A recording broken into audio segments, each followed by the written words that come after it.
Rahasia Meriam Bellina awet muda di usia 59 tahun bikin pro kontra. Meriam Bellina mengungkap rahasia dirinya tetap awet muda di usia 59 tahun. Namun rahasia Meriam Bellina awet muda ini membuat publik heboh hingga pro dan kontra. Warganet yang kontra dengan alasan Meriam Bellina awet muda langsung memberi cibiran. Kemudian yang pro dengan Meriam Bellina langsung membenarkan hal yang menjadikan artis senior tersebut awet muda. Itu setelah Meriam Bellina membeberkan tips agar tetap awet muda walau dirinya sudah menginjak usia 59 tahun.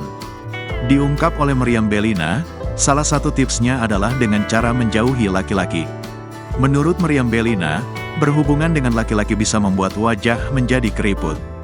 Tips untuk awet muda apa? Ujar salah seorang perempuan yang berada di sebelah Meriam Bellina, dikutip pada Selasa, tanggal 14 Mei tahun 2024. Wanita yang sempat diisukan dekat dengan Hotman Paris ini menyebut bahwa berhubungan dengan laki-laki menjadi penyebab kulit bisa keriput. Jauh dari laki-laki itu bikin keriput, jelasnya. Selain membuat wanita nampak lebih tua, Meriam berujar adanya laki-laki dapat membuat dirinya makin stres.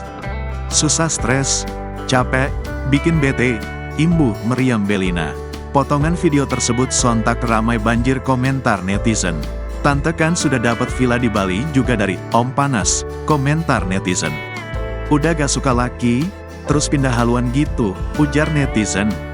Kok Bunda Meriam betul sekali, sahut lainnya.